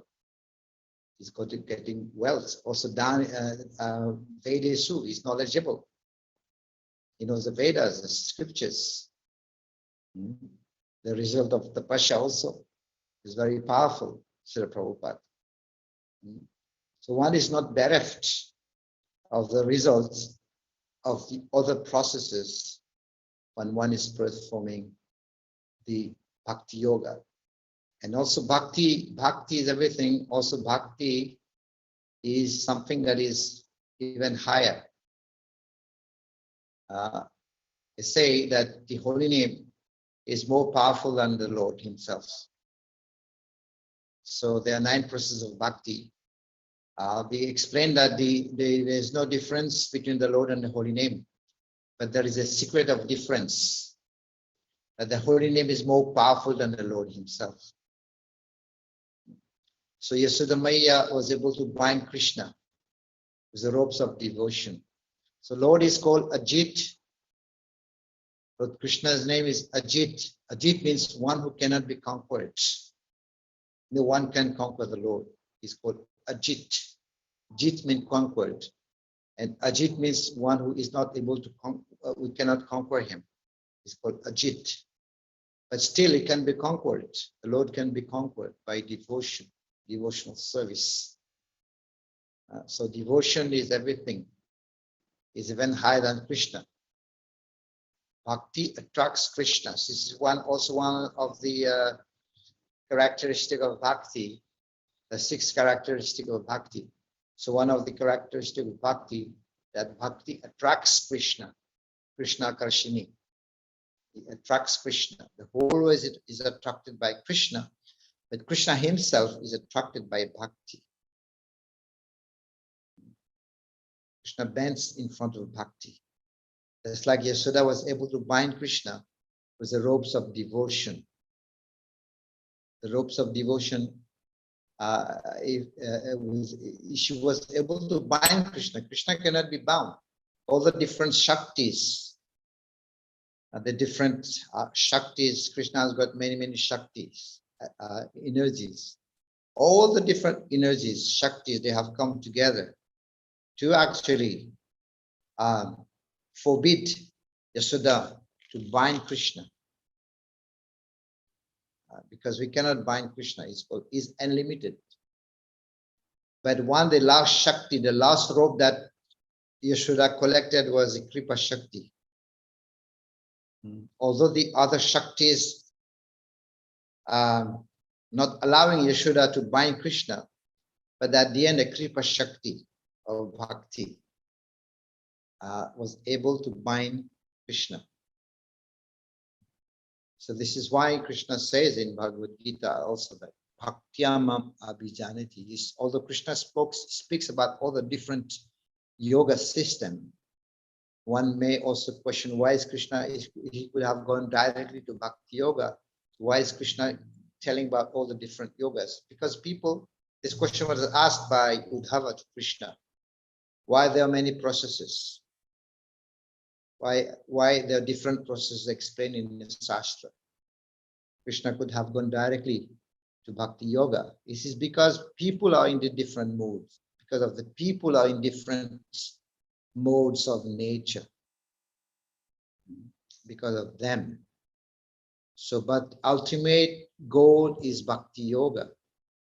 The ultimate is to actually, Krishna is saying in Bhagavad Gita, although he spoke about many different yoga systems, but at the end he says that Bhaktyamam Abhijanati, you will understand me, you will know me only through bhakti, no other process. This is like you're sitting for the exam. You're sitting for the exam, and then you have the exam paper in front of you. And then there are 40 questions. And the candidate students is taught to write the answers without reading the informations given, the details. They start answering all the questions. But at last, there is a note that is mentioned. The note is saying that, please write down your name only and give it back. Write down your name and give the paper back. That's it. But other students, what they have done, they have started to write the answer. You'll fail because at the end it is written, please just write down your name and give the paper back. So similarly, Krishna has spoken about many systems, many yoga systems in Bhagavad Gita. But at the end he's saying, no, not this, not that one. Only Bhakti Yoga. Bhaktyamam Abhijanati. So you will understand me only through bhakti. So if one is following the other yoga, then it will fail. They will fail. Because this is the note that this Krishna is giving. Bhaktyamam abhijanati. Patram puspam phalam toyam yame bhaktya priyachati tadham bhakti uparitam asnami pratatmanaha. Krishna has mentioned 2 times in his verse that if one offers me with love and devotion, I'll accept it. So this is offering Lord with devotion out of love that can actually attracts Krishna, because bhakti is everything. Bhakti is even higher than Krishna because it attracts Krishna. We have the example of also one time Duryodhana invited Krishna for a meal, for Chapan Bhog, but Krishna did not go because he was not offered with love and devotion. Krishna refused to go there. He was invited, but he did not go. Instead, he went to the house of Vidura. So when he went to Vidura's place, and there Vidura's wife was at home, he was given the banana skin. They didn't have anything much at home. But Krishna accepted it because he was offered with devotion. See, he was invited to Duryodhana, he refused to go. But here he came uninvited to the house of Vidura. And then he ate the banana peel because Vidura's wife had offered the peel out of love and devotion. So this devotion is everything, and devotion binds Krishna. Bilvamangar Thakur also mentioned that Krishna is Makhan Chor, stealing everything, stealing the Makhan, stealing the butter, stealing the heart, stealing the clothes, he's stealing the mind, he's stealing the heart, he's Ranchor. So Bilvamangar Thakur said that, my Lord, you need punishment for that, because you're stealing even the devotees' possession, devotees' wealth. So you require punishment. So I'll bind you.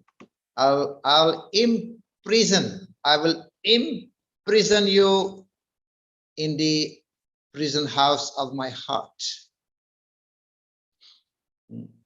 So he said that I will imprison you in the prison house of my heart, that you will never get out. So of course that is devotion. And Bilvamangar Thakur is a great devotee, you all know. And he's saying that, he's also mentioning that, my dear Lord, you are able to cut the loose of the ropes of Yampas, Yamaduta's rope. You can cut that. What he did for the Ajamil. You're able to cut that. And you are able to also cut the attachment, the material attachment of the heart. That you also are able to cut. You can cut it very easily for you. You can cut the Yampas, the ropes of Yamaraj. But one thing that you cannot do, the rope of devotion that your devotees has bind you in your heart, that you cannot cut. Bilvamangar Thakur said, that rope you cannot cut. The rope that the devotees bind you in their heart, you cannot cut that. So, yes, that's the same thing happened with Yasoda. Krishna, he was bound by the ropes of devotion. But Krishna was not able to untie it, was not able to cut that, right? It was tied. Even again, Bilvamangar Thakur said also, when he said, when he met Krishna in Vrindavan, the little boy was giving him milk daily, bringing milk for Gopal was bringing milk. But Bilvamangar Thakur was there. I did not know that was Krishna. and Krishna was bringing milk daily. He was talking about Krishna Katha daily. And Bilva Mangala Thakur understood that this must be Gopal, this must be Krishna. Otherwise, how does he know so many stories about Krishna? And also I'm feeling some, Bilva Mangala Thakur was blind at the time. So I'm having so much attachment, so much inclination, so much love for this boy. This boy must be Krishna, must be Gopal. And tomorrow when he comes, I'm going to catch him. I'm going to tie him. I'm not letting him go. I'm going to tie him. I'm going to catch him. And next day Krishna came. Next morning Krishna came, and Bilva Mangala Thakur understood that Krishna is coming, the Gopal is coming now. This boy is Krishna himself, but he did not tell me that he's Krishna. So when Krishna was approaching, Bilva Mangala Thakur is trying to catch his hand. But Krishna slipped away from his hand. You know. And Bilva Mangala Thakur said, yes, now I understand. You are Gopal. You've cheated me, you've never told me. You're Gopal. Yeah, you slipped away from my hand. You got away from me, from my hand. That's not a big deal for you, because you have been able to lift, you're able to lift Govardhan. So what is, it's not difficult for you. You lifted Govardhan hill. What is impossible for you to do? There's nothing impossible. You lifted Govardhan hill. So you have the power to slip from my hand. Now show me if you can slip away from my heart. That you cannot do. That you will not be able to do. So slip away from my heart. Because I have bind you with the ropes of devotion to my heart. So this is it, how actually Bhakti is everything. And we have to do Bhakti to achieve Bhakti. Bhakti is the sadhana. Sadhana, also the sadhya is a goal, Krishna Prema. And the means and the goal is we do Bhakti to achieve Bhakti. So Bhakti is independent. Bhakti is its own fruits. Bhakti is easier because Bhakti does not depend on any other authority. Hare Krishna. So thank you. I was told that I could also stop a few minutes if maybe some devotees have a question. We have a few more minutes, right? 2 or 3 minutes.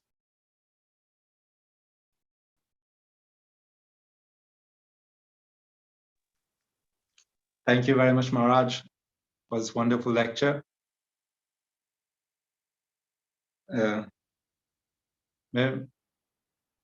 have very wonderfully and very beautifully showed us how everything depends on Bhakti. And the conclusion was very, very nice, like Krishna is overpowered by Bhakti.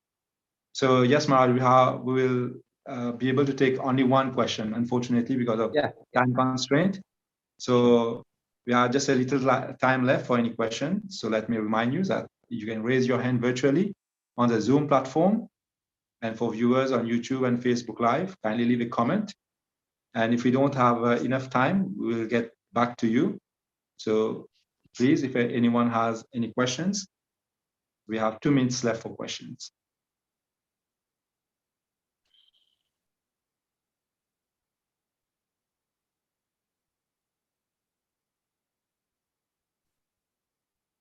So if anyone on the Zoom platform, they want to ask a question, they can just raise their hand virtually and we will get to their questions.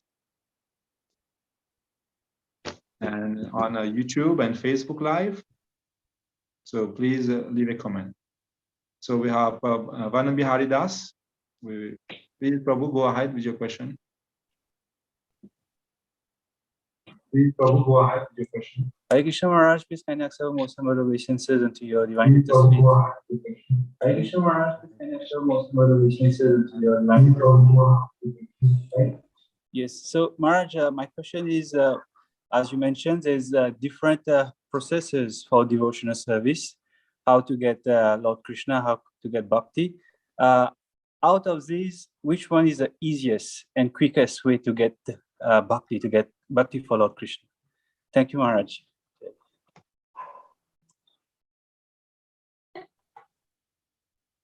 Hare Krishna, the process of Bhakti, there are 9 processes of Bhakti. 9 processes of Bhakti is there, given by Prahlad Maharaj, Sravanam, Kirtanam, Vishnu Smaran, So some devotees are doing one, and they have achieved perfection just by doing one process.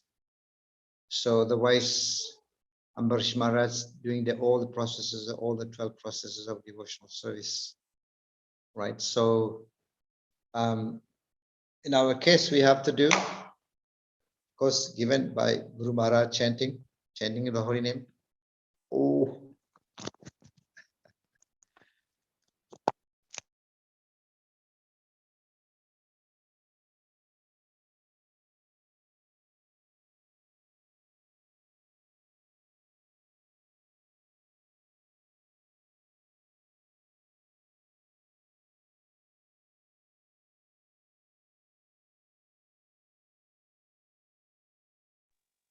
Hare Krishna. Apologies. It seems that we have lost Maharaj again. I don't know if he will be able to join us for this question and answer session. His Grace Vana Bihari Prabhu asked about the easiest process among the 9 processes of Bhakti, and Maharaj was just telling us how chanting is the first one, I think. So we will wait for Maharaj for a few seconds, and we pray that he may be able to join us and conclude his part. It was very beautifully talking about how Bhakti depends on Bhakti, and the description of pure Bhakti, and how he very beautifully told us about Vilvamangal Thakur, who captured Krishna as a means of the Bhakti that he had. So I think, unfortunately,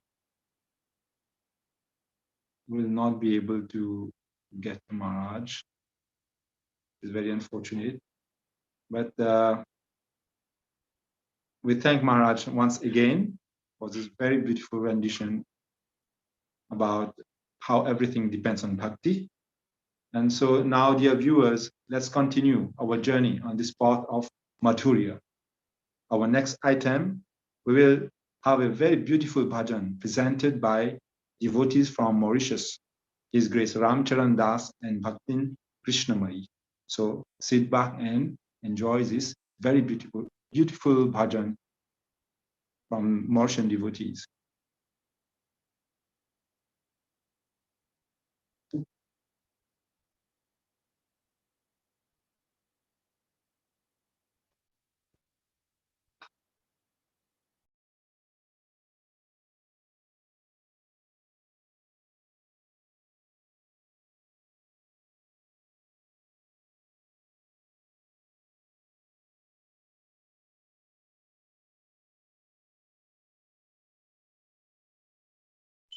Hare Krishna, we seem to have a little technical issue.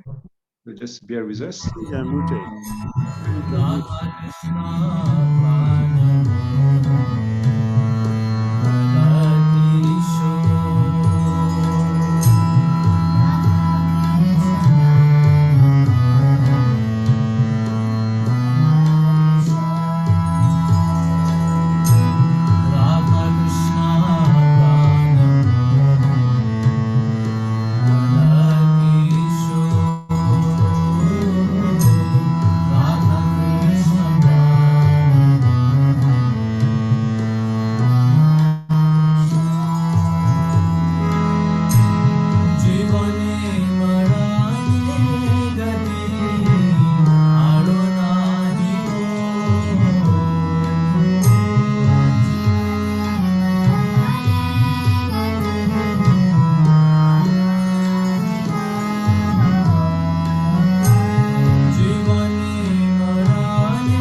Hare Krishna. Wow, very beautiful.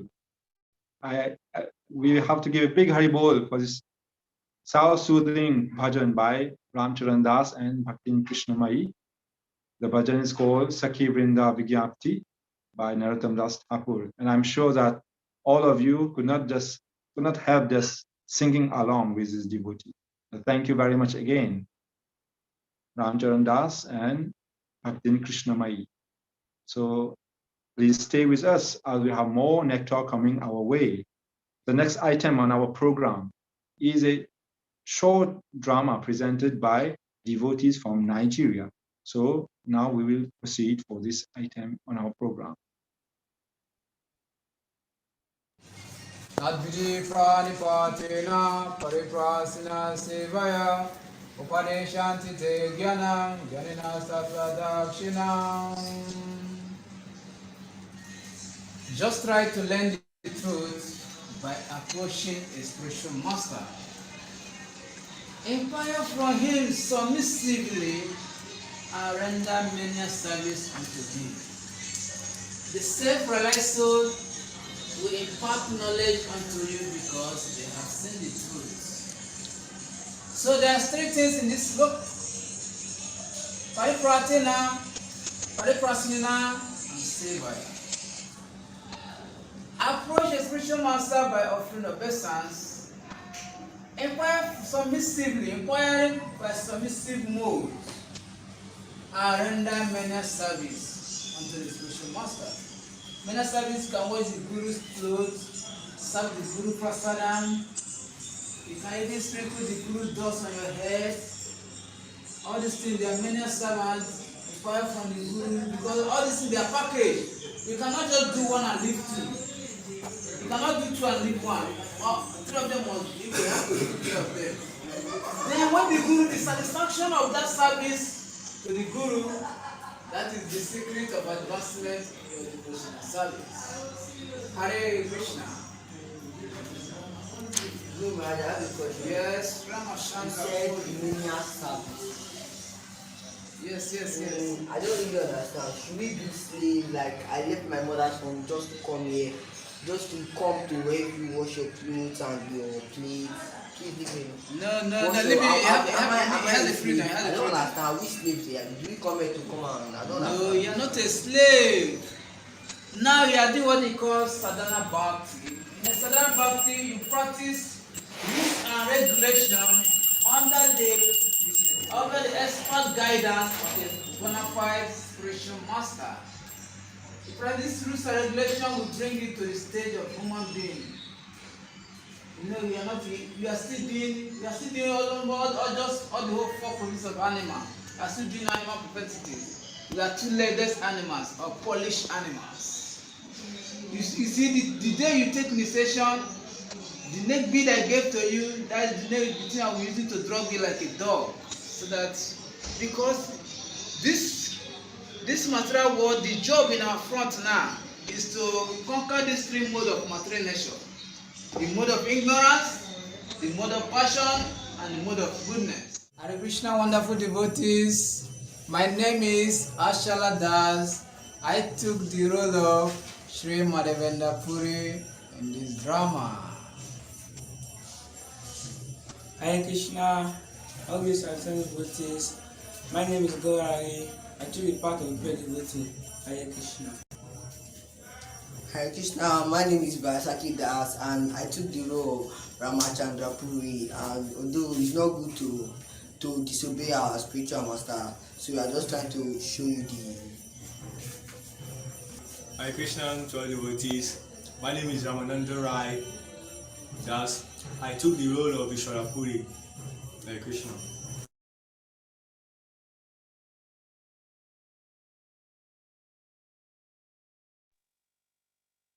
Our heartfelt thanks to the devotees from Nigeria for presenting such a very beautiful, although it was short, but it is a drama full of meaning.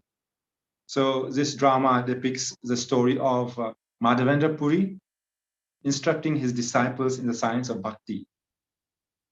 His two disciples, Ishwara Puri, is a good disciple, and Ramachandra Puri, the not so good disciple. So Please be like the good disciple. And now, since we are talking about Ramachandra Puri, let us now hear the next presentation, which will be by a 13-year-old Bhaktin Sudevi from Lagos, Nigeria. So we will go for this presentation now.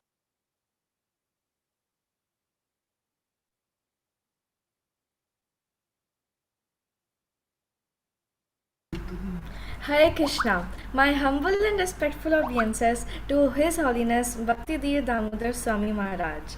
Srila Prabhupada ki jai, Srila Gurudev ki jai, Ananta Koti Vaishnavind ki jai. In Sri Chaitanya Charitamrita, the illustrious multi-volume study of the life, precepts and followers of Sri Chaitanya Mahaprabhu, we find the tale of two distinctively different disciples, both initiated into the science of Bhakti Yoga by Madhavendra Puri, a self-realized spiritual master and the Param Guru of Sri Chaitanya Mahaprabhu. The stories of the two disciples, Ishwara Puri and Ramachandra Puri, are instructive for anyone who wants to progress in spiritual life.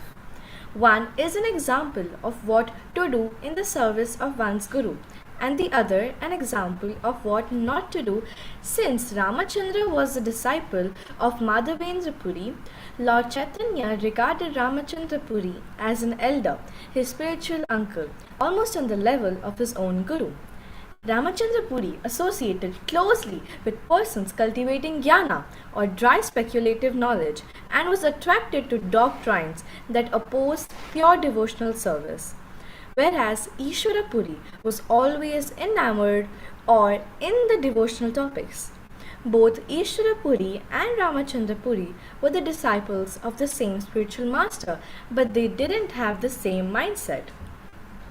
In the deathbed of Madhavendra Puri, Ramachandra Puri committed offense by correcting his Guru for not lamenting and also told Madhavendra Puri to remember about Brahma and not Krishna. Madhavendra Puri, being frustrated, rebukes all his blessings from Ramachandra Puri. This way, Ramachandra Puri loses taste for Krishna and starts criticizing devotees, including even Sri Chaitanya Mahaprabhu.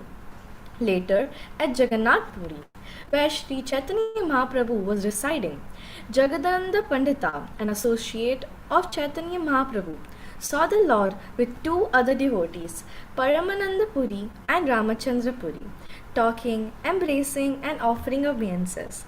Jagadananda Puri invited them to eat at his house, arranging for sumptuous Jagannath Prasad to be brought. After they had eaten, Ramachandra Puri requested Jagadananda to eat and served him himself. After Jagadananda had finished his meal, however, Ramachandra Puri criticized by falsely accusing Lord Chaitanya and his followers. I have heard, he said, that the followers of Chaitanya Mahaprabhu eat more than necessary. Now I have directly seen that this is true. Feeding a sannyasi too much breaks his regulative principles, for when a sannyasi eats too much, his renunciation is destroyed. Because of Ramachandra Puri's criticism, Lord Chaitanya reduced his eating into half, much to the dismay of his devotees. Ramachandra's fault-finding increased, and although the devotees condemned and gave him the spiritual knowledge he never understood, Chaitanya Mahaprabhu restrained them, told them not to say anything to Ramachandra Puri, and later Ramachandra Puri suffered immensely both materially and spiritually for his offences. What we have to understand from Ramachandra Puri's example is we should never criticize the disciples of Lord Krishna and especially Gurudev or our own spiritual master. Hare Krishna. Thank you.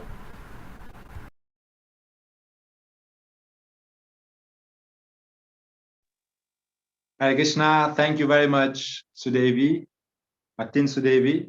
And I hope that it was a pleasure for everyone for hearing from Sudevi explaining this offensive disciple, Ramachandra Puri.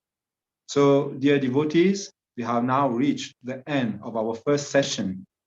But before we part, we will make an announcement which I'm sure you all have been waiting for. The winners of the quiz activity that we had earlier. The devotees who have been the fastest to answer the quiz questions are as follows. For question 1, on the 3rd place, we have Paramagati Das. On 2nd place, we have Vanabihari Das. On the 1st place, we have Seisha Das. For the 2nd question,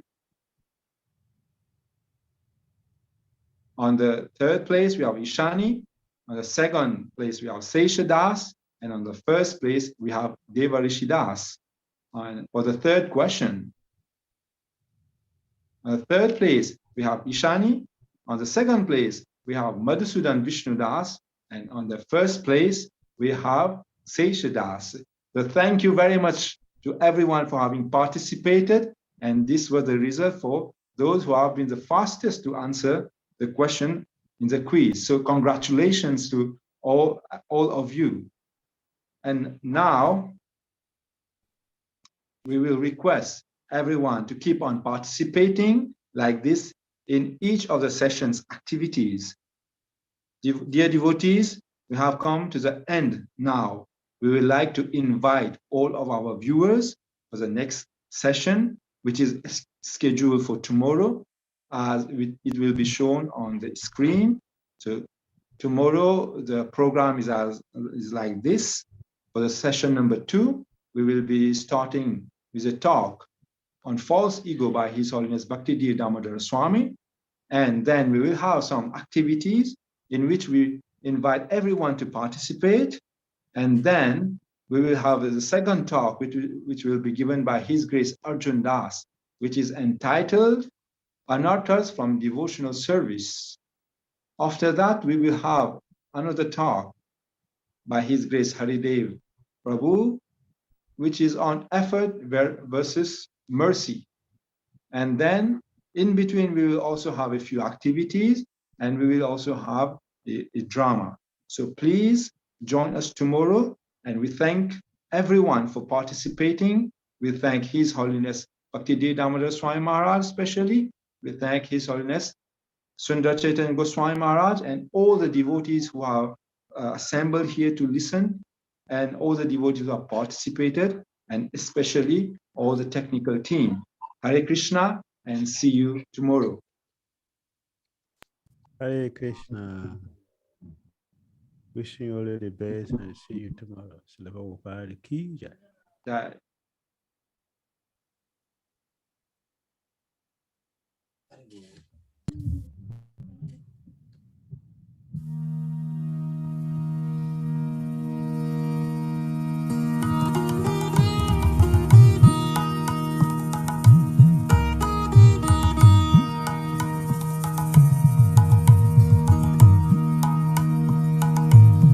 Krishna Chaitanya Prabhu Jive Daya Kori.